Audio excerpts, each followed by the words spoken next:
Shalom Donai, povo de Deus, tudo bem com vocês? Na videoaula de hoje vamos abordar a lição de número 4, que tem como tema central: Jesus é superior a Josué, o meio de entrar no repouso de Deus. Hebreus começa com uma declaração eterna, falando de um filho que é eterno, a expressão perfeita da glória de Deus, acima dos anjos, mas que se fez menor que os anjos, a fim de garantir a salvação eterna, a fim de nos introduzir no repouso de Deus, por meio do seu sacrifício na cruz do Calvário. Os primeiros cristãos hebreus cogitavam a possibilidade de abandonar o Evangelho, de dar as costas para a cruz e com isso abandonar a esperança da eternidade, do repouso de Deus. Então o autor encoraja os seus leitores a não tirar os olhos de Jesus, que em tudo é superior aos principais personagens do judaísmo, conforme descrito nos capítulos iniciais da carta aos Hebreus, e não tirar os olhos da promessa de entrar no repouso de Deus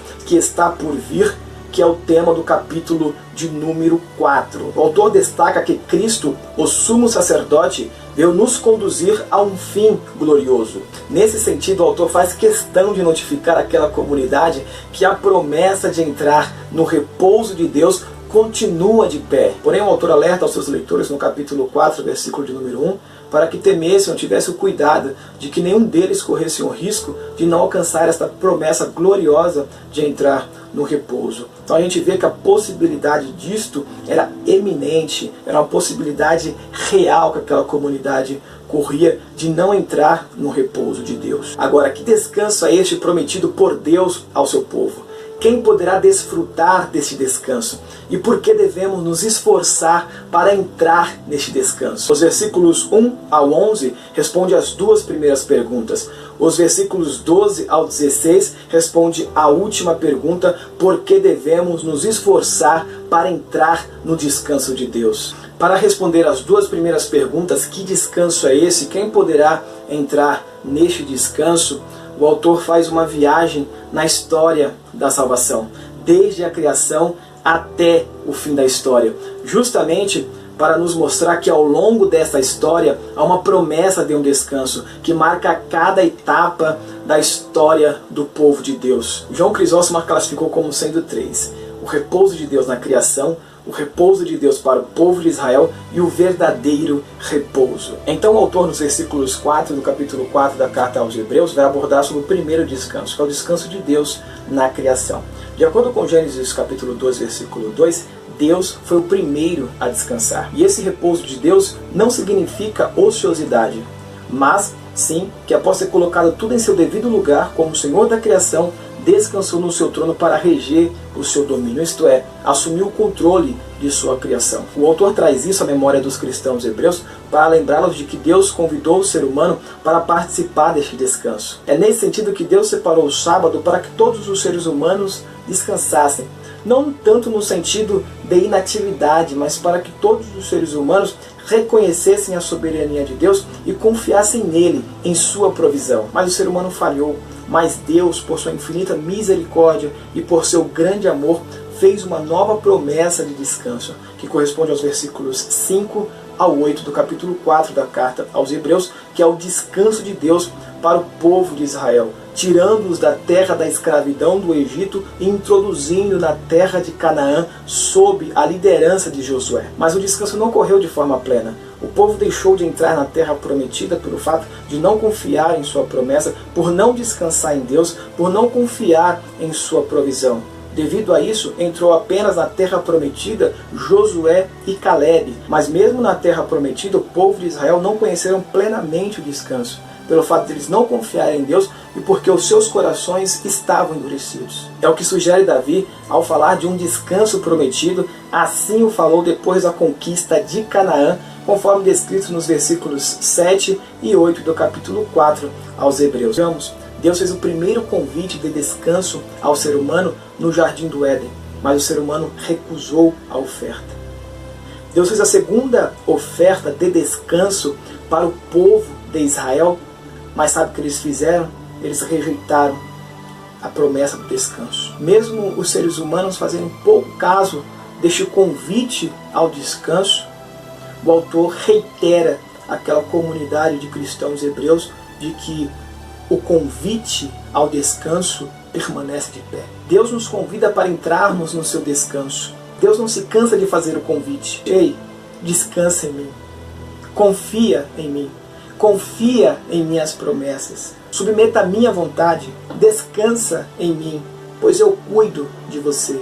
Aí entramos na terceira etapa, que corresponde aos versículos 9 e 10, que trata sobre o descanso verdadeiro, que é o descanso verdadeiro, que é o reino de Deus presente aqui e agora. Obviamente, não em sua forma plena, porque ainda existem muitas ambiguidades, ainda existem muitas desigualdades sociais, muitas injustiças, muitos medos, muitas ansiedades. Mas em breve, o reino de Deus ele virá em sua forma plena.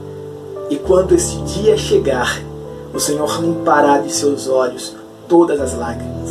Não haverá mais morte, não haverá mais choro, não haverá mais injustiça social, não haverá mais pobreza, não haverá mais ambiguidades, não haverá mais tantas patifarias que domina este universo.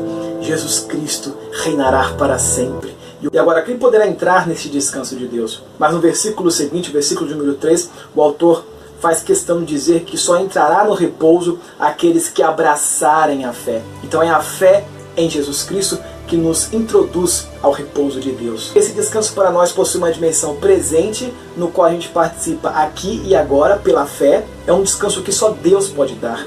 Não o encontramos em nenhum entretenimento deste mundo. O descanso não vem deste mundo. Só o encontramos perto de Deus. Mas é preciso confiar na sua promessa. É preciso confiar em sua palavra. Palavra esta que no versículo 12 vai dizer que é viva e eficaz, mais penetrante do que qualquer espada de dois gumes, capaz de instruir o ser humano em toda a verdade. Mas não só apenas instruí-lo, mas esta palavra, ela transforma a nossa realidade. Esta palavra, ela é viva, ela transforma a nossa vida por inteiro, transforma a nossa mente, transforma o nosso coração, transforma as nossas atitudes, nos faz pessoas melhores, nos faz cidadãos melhores, nos faz filhos e pais melhores, nos faz esposos e esposas melhores, nos torna em melhores pessoas. É isso que a palavra de Deus causa em nosso interior, em nosso ser. Por isso que devemos nos esforçar para entrar no repouso de Deus, porque a palavra de Deus ela é viva, ela nunca perde a autoridade. Passará os céus e a terra, mas as minhas palavras jamais hão de passar. Além da palavra de Deus ela ser viva, ela é eficaz, ela produz um efeito extraordinário em nossa existência. Assim será a minha palavra que sair da minha boca, ela não voltará para mim vazia, antes fará o que lhe apraz e prosperará naquilo para que a enviei. Isaías capítulo 55, versículo de número 11. Mais cortante que qualquer espada de dois gumes, capaz de penetrar até o ponto de dividir a alma e espírito, juntas e medulas, e é sensível para perceber os pensamentos e intenções do coração. Portanto, não há criatura que não seja manifesta diante dele, mas todas as coisas estão nuas e descobertas aos olhos daquele a quem havemos de dar conta. Agora, nos versículos 14 a 16, o autor volta ao tema central desta carta, que é Jesus, o sumo sacerdote que se compadece de nós. A oportunidade que todos aqueles que confiam no Cristo têm de participar das benéfices do reino só se tornou possível porque Jesus, como sumo sacerdote, penetrou os céus por ocasião de sua morte e ressurreição. No entanto, não está distante do povo. Ele se compadece de nós, afinal de contas, em tudo Jesus foi tentado, isto é, nas três áreas básicas da existência humana, conforme aponta José Gonçalves, citando Richard Taylor. Primeiro, no apetite do corpo. Segundo, no campo dos relacionamentos humanos. E terceiro, no campo dos relacionamentos espirituais. Mas não sucumbiu à tentação. Portanto, diante deste tão bondoso e misericordioso sumo sacerdote, todos somos convidados para que com ousadia cheguemos com confiança ao trono da graça, a fim de sermos ajudados em tempo oportuno. Se você gostou desse vídeo, dê um like, comente, inscreva-se no botão aí abaixo, ative essas notificações para que você não perca nenhum vídeo aula, para que a sua vida seja cada vez mais abençoada. Muito obrigado pela atenção de vocês. Até a próxima. Um forte abraço. Fica com Deus.